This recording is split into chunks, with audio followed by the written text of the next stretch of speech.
At minus 20 degrees Celsius weather, the woman forced herself to take off her top. Then she pulled down her pants as well, leaving herself in only her underwear and shoes. The freezing wind cut across her exposed skin, making her entire body shake uncontrollably, but she did not hesitate for even a moment. Clenching her teeth and enduring the cold, she walked straight into the icy lake. After only a few careful steps, the lake floor suddenly disappeared beneath her feet. The unexpected depth sent a wave of panic through her, and she began sinking downward. The sudden drop and the merciless cold closing over her head shocked her deeply.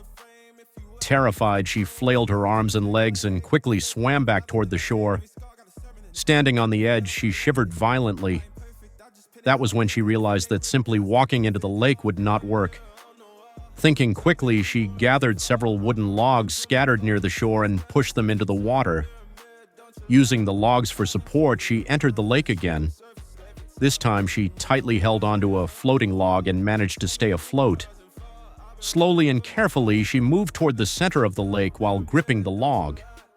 Her target was clear: the supplies and satellite phone inside the sunken plane. When she finally reached the wreckage, she took a deep, steady breath and dived underwater. As she descended deeper, the cold became even more intense. Inside the blurry wreckage, her hands searched frantically through broken pieces and floating debris. She desperately looked for the satellite phone, but she could not find it. Her lungs started burning and pressure built up in her chest. She knew she could not hold her breath much longer. Forced to give up, she grabbed two backpacks lying nearby and swam upward with all the strength she had left. She burst through the surface, gasping desperately for air.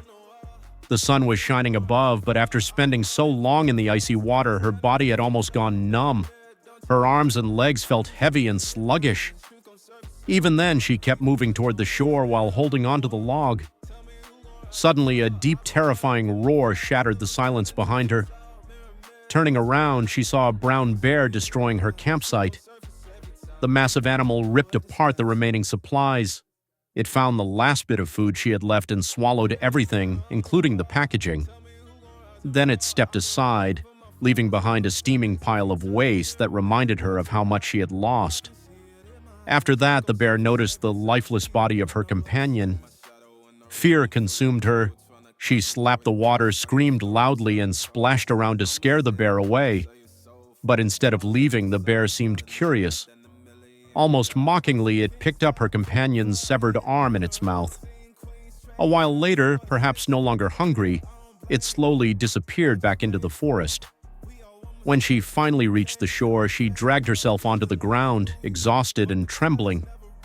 The first thing she did was bury her companion. Only then did she return to the camp and inspect the backpack she had recovered from the plane. The first bag contained only tablets, charging cables, sewing kits, glasses, and other small useless items. In her current situation, they were completely worthless. But the second bag was filled with neatly bundled $100 bills. Under normal circumstances, it would have been a fortune.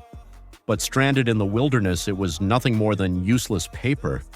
Money had no value there. What she truly needed was drinkable water and food. The lake water nearby was dirty and unsafe, so she needed to boil it. She gathered a pile of banknotes and stacked them together. Using her glasses, she focused sunlight onto the pile. Carefully adjusting the angle, she continued until a thin trail of smoke began rising from the money. Slowly, she added dry twigs, and eventually a steady fire started burning. Then she found a bent piece of metal from the plane wreckage.